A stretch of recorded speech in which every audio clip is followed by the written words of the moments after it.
Human remains. 2 words. That's all it took to break the internet just weeks ago in the search for Nancy Guthrie. 2 words to send every true crime channel scrambling, every Facebook group into a frenzy, every comment section into absolute chaos. Thumbnails went up within minutes, titles screaming, "Found! It's over! Body discovered near Nancy's home." For months, 5 of them, the world has waited for the single headline that would change everything in the search for Nancy Guthrie. And then it happened. A frantic report, a cordoned-off desert riverbed, and a confirmation from authorities. Human remains had been found. Everyone thought the mystery was over. But what the investigators dug out of that sand changed the entire trajectory of this case and exposed a terrifying truth about the stories you are being told online. And today, right now, July 6, 2026, there are brand new developments on top of that story that most channels are not telling you about, including a federal guilty plea that just dropped this week. And an FBI announcement so significant, it rewrites everything we thought we knew about the ransom notes. Let me take you back first, and then I'm going to bring you all the way forward to this moment, July 6th, 2026. 5 months and 5 days since Nancy Guthrie disappeared. And this case just got more complicated in ways that should make every single person paying attention sit up straight. But to understand where we are today, you need to understand what happened in that Sonoran desert weeks ago, because a local YouTuber named AJ Weissapol was out in the terrain around the Catalina foothills, roughly 5 miles from Nancy's home, near the intersection of Craycroft and River Road, physically walking the desert the way amateur investigators have been doing since February, looking for anything that didn't belong. And then he found something, a bone, exposed in a dry riverbed, what geologists call an ephemeral wash, one of those desert river basins that floods violently during monsoon season and then goes bone dry for months. The kind of terrain that swallows things whole, the kind of place where, if someone wanted to hide a body in the Tucson desert, you'd be looking for exactly this. He reported it immediately. Tucson police responded. Tape went up. The FBI task force was notified. And the moment that single word, human, got attached to the word remains in any police statement anywhere near the search zone for Nancy Guthrie, the true crime internet did what it always does. It ran. Channels that had been quiet for weeks suddenly had breaking news videos. People who had never reported a single verifiable fact about this case had their most viral moment. The headlines didn't say possible remains found. They said it's over. They said search ends. They said body found. Families of the missing deserve better than that. And so do you. Because here is what investigators actually found when the University of Arizona's Anthropology Department and the Pima County Office of the Medical Examiner arrived on scene. The bone was human, yes. It was also up to 1,000 years old. 1,000 years. This was not a modern crime scene. This was not Nancy Guthrie. This was a prehistoric Native American burial site. Ancient remains exposed by desert erosion, lying near a known archaeological site, surrounded by ceramic artifacts that University of Arizona anthropologist James T. Watson said were the giveaway. He told Fox News Digital the ceramics really sort of drove home that point, that this individual was indigenous, buried here centuries before written language existed in this region. Those remains have since been transferred with respect and cultural sensitivity to the Tohono O'odham Nation. And every channel that told you the search was over went suspiciously quiet. Stay right here, because as of today, July 6th, this case has developments so fresh the ink is barely dry. And the real story of what's been happening behind the scenes is far more disturbing than a 1,000-year-old bone in a dry riverbed. Let me tell you exactly what was happening at that discovery site while the clickbait titles were being written. Tucson police arrived, secured the perimeter, and made it clear immediately. This was not a criminal investigation. This was an archaeological investigation. Anthropologist Watson explained the broader reality of what searchers are finding in the Sonoran Desert, and it is not comforting. He said, The desert there is a pretty harsh environment, and obviously it's been settled for hundreds, thousands of years. He noted that as people search terrain that is rarely touched, crevices, dry washes, remote basins, they are going to find things. Border crossing remains, ancient burial grounds, lost travelers. The desert holds more than it reveals.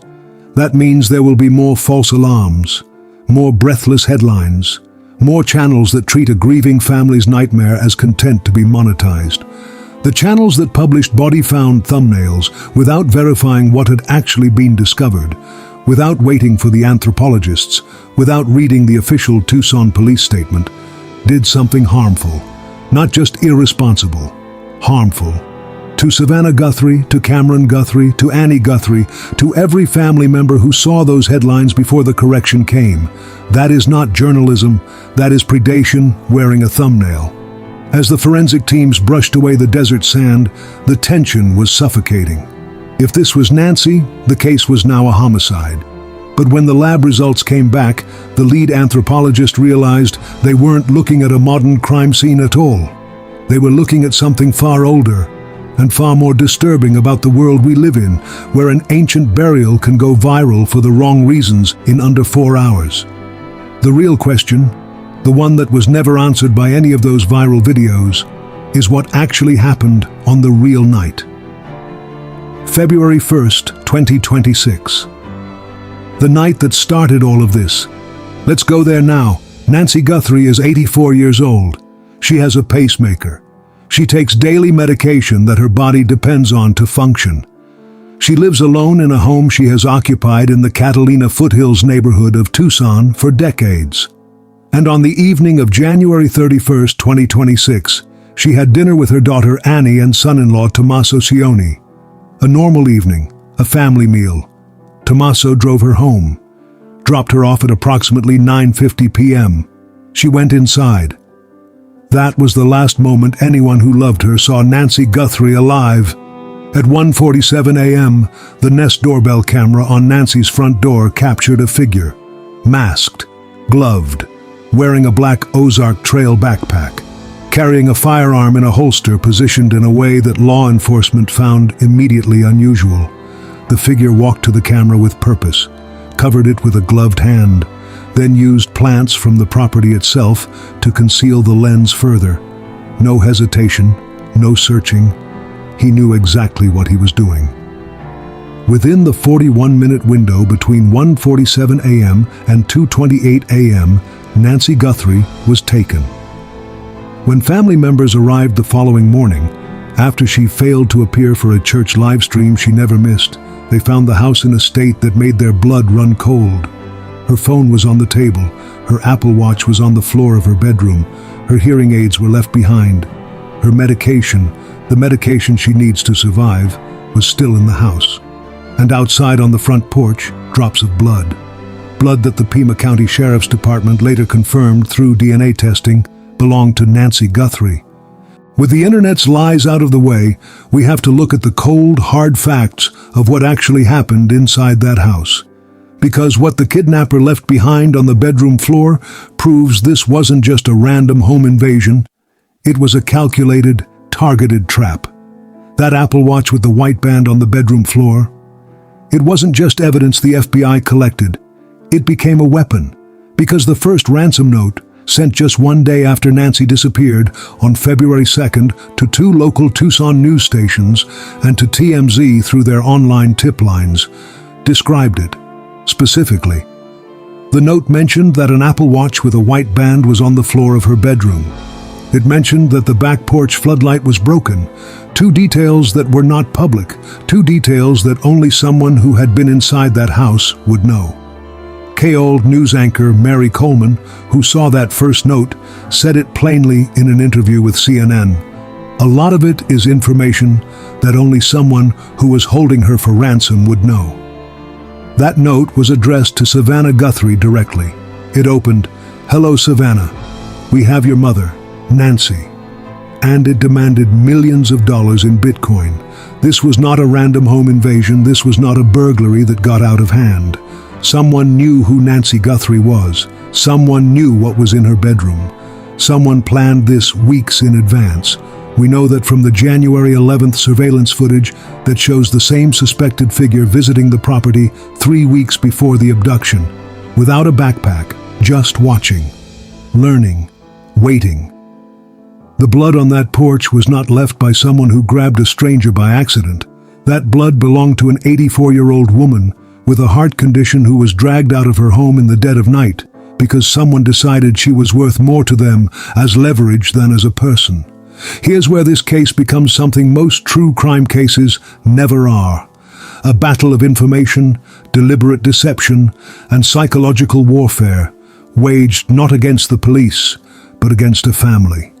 The ransom notes in this case are unlike anything investigators working this level of case have encountered before, and the reason is the chaos, the sheer, deliberate chaos.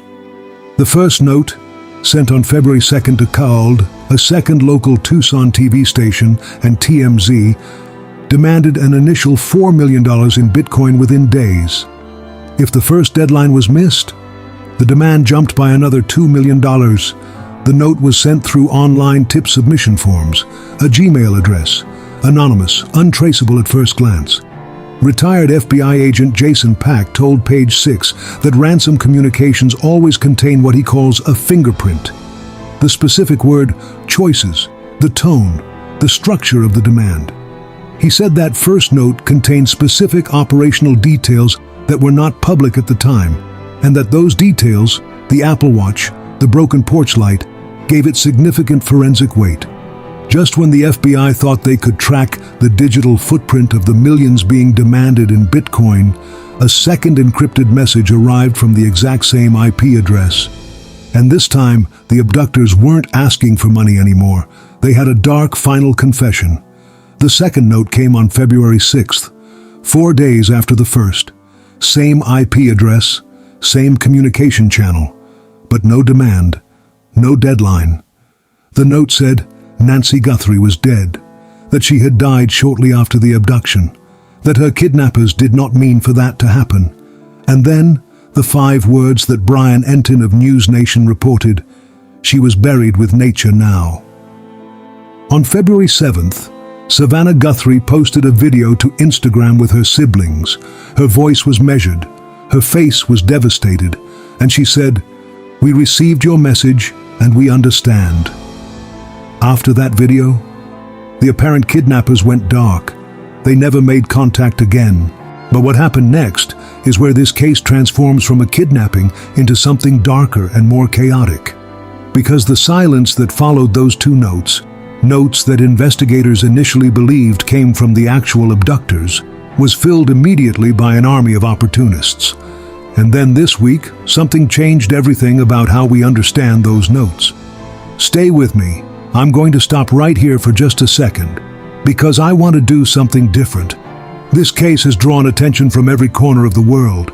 People are staying up late, refreshing news pages, watching updates, keeping Nancy Guthrie's name alive when it would be very easy for a news cycle to move on. And today, July 6th, you are watching one of the first channels to break down what has been unfolding in this case in the last 72 hours. So I want to stop right now and ask, where in the world are you tuning in from?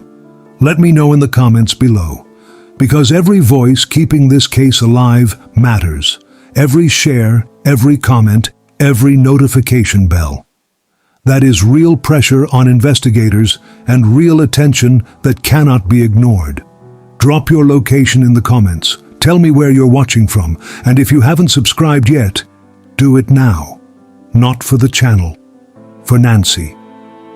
What followed the silence of the real notes was a feeding frenzy, and I want you to understand the full scope of how vile it was, because one of the predators just stood in federal court this week and admitted what he did.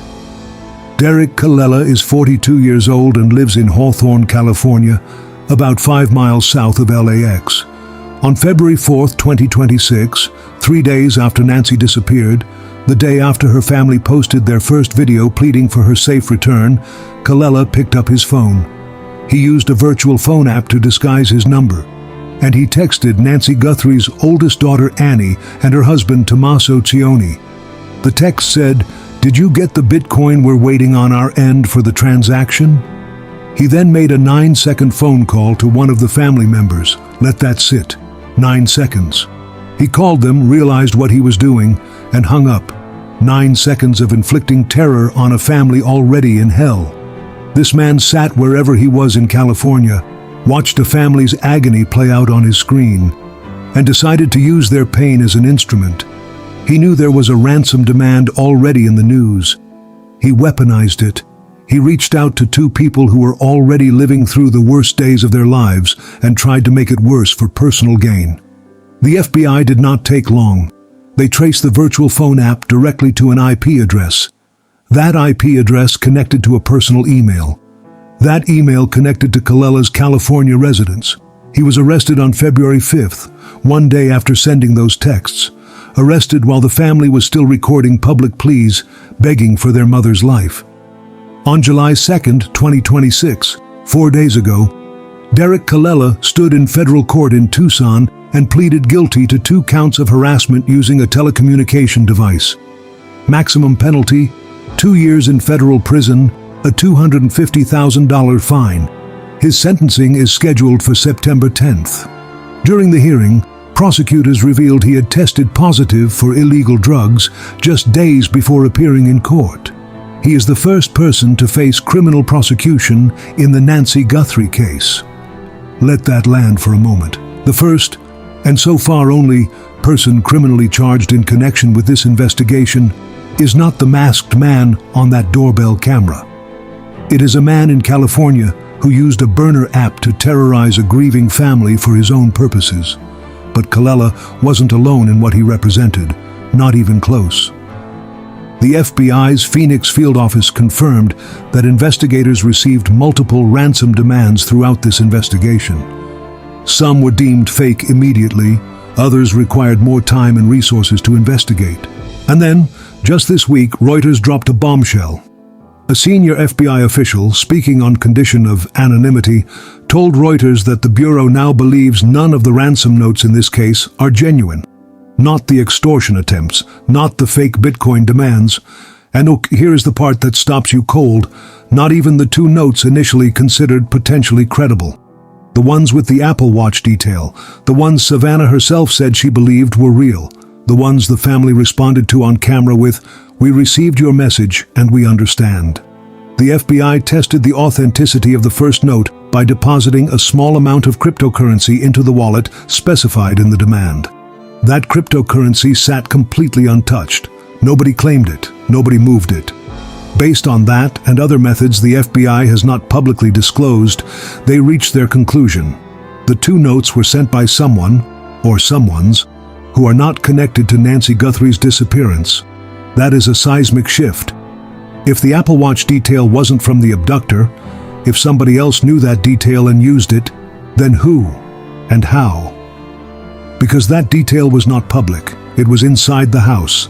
And if someone constructed a convincing fake ransom note using non-public forensic details, that person had access to information that should not have been accessible to a random opportunist.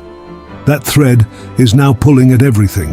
While federal prosecutors were locking away the fake extortionists, the real task force was quietly tracing a dozen separate leads sent directly to major media outlets.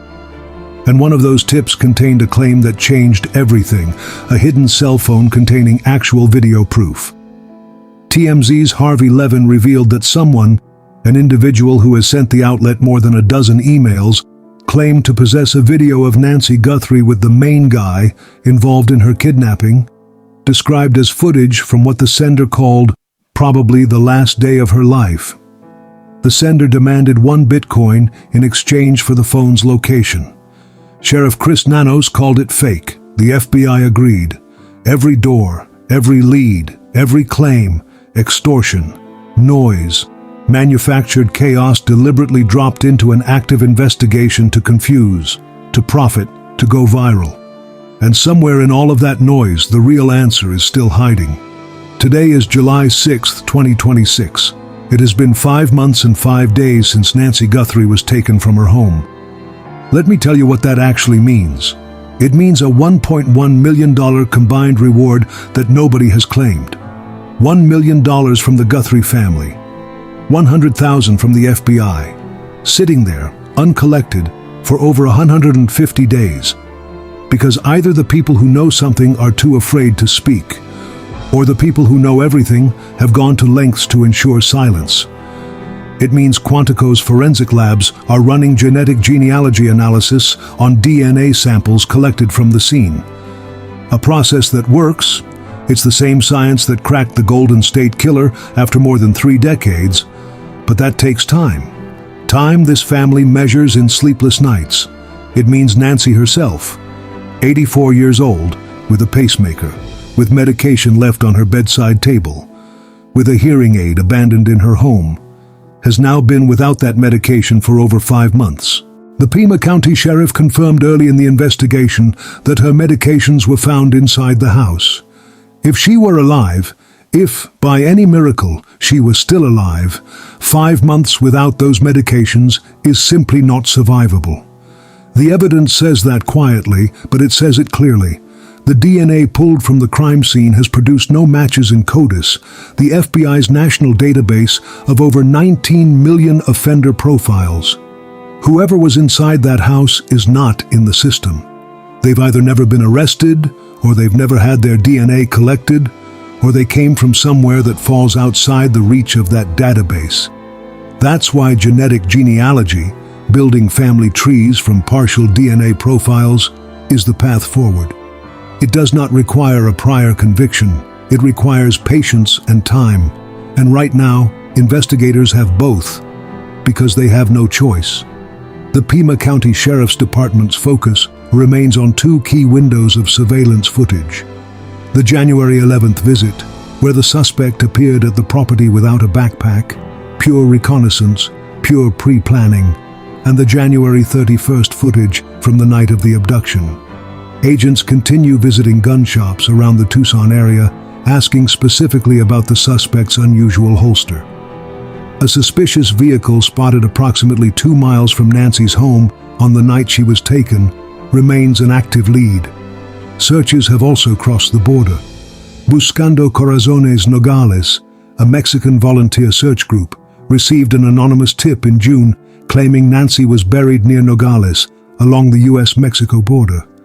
Volunteers and local law enforcement conducted a search of the area. Nothing was found. Savannah Guthrie has returned to the Today Show, but she has not returned to normal, and the people around her know it. Producers have implemented specific emergency protocols.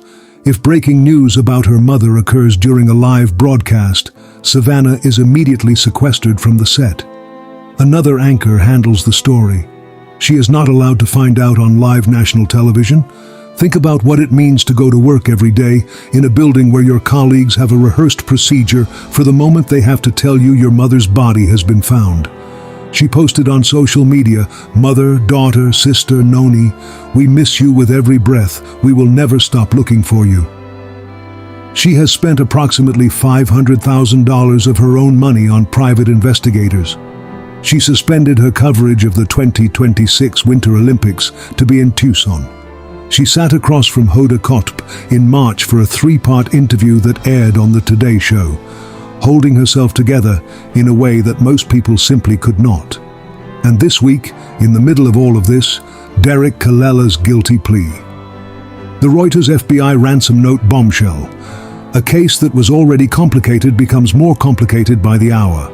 5 months of silence, no arrests, no confirmed suspects, and an empty desert. But investigators have just made it clear that the ultimate key to breaking this entire mystery wide open isn't hidden in the digital ransom notes. It's sitting in the hands of someone watching right now. Someone in Tucson saw something, a van in a neighborhood that's usually quiet, a stranger asking questions about that house or that street, someone at a gun shop who remembers a customer with a very specific holster, someone who received cash they weren't supposed to ask about, someone who knows someone who disappeared around the same time this did, or changed their behavior, or left town without explanation, or simply stopped talking. That person may be watching this video right now. The FBI tip line is 1-800-CALL-FBI. You can be completely anonymous. The $1.1 million reward is still active, and it will still be there the day you make the call. Here is what we know. Not what went viral, not what channels built thumbnails around, what the evidence and official sources actually confirm. As of today, July 6, 2026. Human remains were found in the Sonoran Desert near the Catalina Foothills search zone. Those remains were confirmed by the University of Arizona's Anthropology Department and the Pima County Medical Examiner to be prehistoric, up to 1,000 years old, belonging to a Native American individual buried in this region centuries ago. They have been transferred to the Tohono O'odham Nation. They have absolutely nothing to do with Nancy Guthrie's disappearance. Channels that told you otherwise were lying to you for clicks. On July the 2nd, 2026, Derek Kallela, a 42-year-old California man, pleaded guilty to sending fake ransom texts to Nancy Guthrie's family. He is the only person criminally charged in this case. He did not take Nancy. He simply exploited the people who love her in their most broken moment.